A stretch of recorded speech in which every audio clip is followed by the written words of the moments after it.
America के बाद दुनिया में सबसे ज्यादा इंग्लिश बोलने वाले लोग इंडिया, फिर पाकिस्तान, फिर फिलिपाइन और नाइजीरिया में पाए जाते हैं। लेकिन हैरत की बात यह है कि यहाँ से अगर किसी को भी इंग्लिश स्पीकिंग कंट्री के अंदर मास्टर्स के लिए एडमिशन लेना है, पीएचडी के लिए करना है, या इमिग्रेशन अप्लाई करनी है, जॉब के लिए जाना है, तो इन्हें आइल्स एग्जाम्स देना पड़ता है, या टॉफिल या पीटीई या ओईटी, जो भी इंग्लिश का फिल्ट्रेशन प्रोसेस है।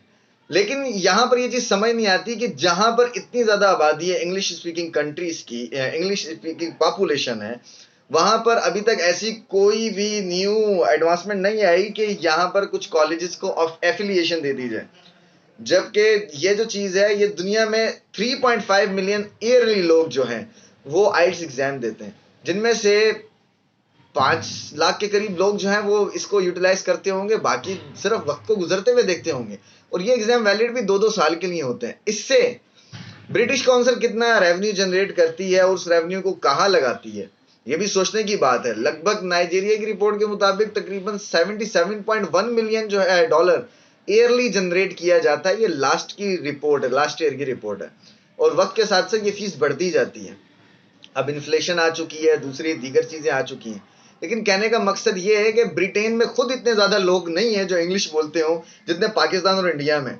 उनकी कुल पॉपुलेशन 6 करोड़ समथिंग, इससे ज्यादा लोग जो है वो पाकिस्तान और इंडिया में इंग्लिश बोलते हैं। साउथ एशिया में इंग्लिश का इतना इन्फ्लुएंस है कि यहाँ पर इंग्लिश को एज अ इंटेलिजेंशिया माना जाता है।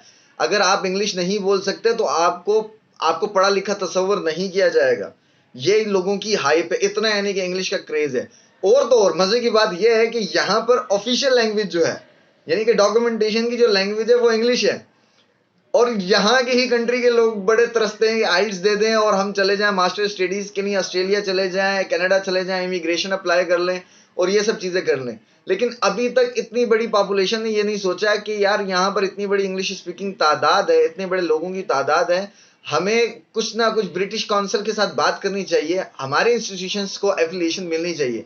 क्योंकि पाकिस्तान और इंडिया के मोस्टली 90% जो स्कूल एंड कॉलेजेस हैं, यहाँ पर जो लैंग्वेज है, टीचिंग लैंग्वेज जो है वो इंग्लिश यूटिलाइज होती है। अगर आपको इंग्लिश नहीं आती है, आपको समझेंगे कि आपको पढ़ना लिखना नहीं आता है, फिर आप भले कितने बड़े ज्ञानी क्यों ना हो, आपको समझा जाएगा कि आप अनपढ़ हैं।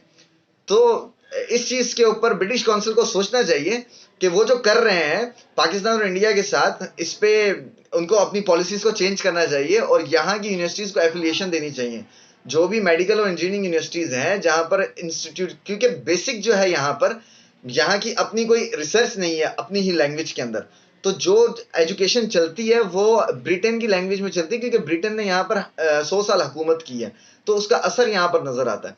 तो मेरी ये रिक्वेस्ट है कि ब्रिटिश काउंसिल को ये सोचना चाहिए, ये पॉलिसीज बनानी चाहिए कि पाकिस्तान इंडिया की जो यूनिवर्सिटीज हैं जहां पर English speaking as a teaching language है, मीडियम इंग्लिश है, वहां पर आइल्स को एग्जामिशन दे दें। इससे बहुत सारे स्टूडेंट का फायदा होगा। अगर आइल्स ब्रिटिश काउंसिल जो है वो प्रॉफिट जनरेशन की तरफ नहीं सोचता तो, वरना बात यही है कि अगर यही चीजें आगे जाकर चेंज नहीं होती हैं तो बड़ा ही, यानी कि नेगेटिव इम्पैक्ट क्रिएट होता है इससे।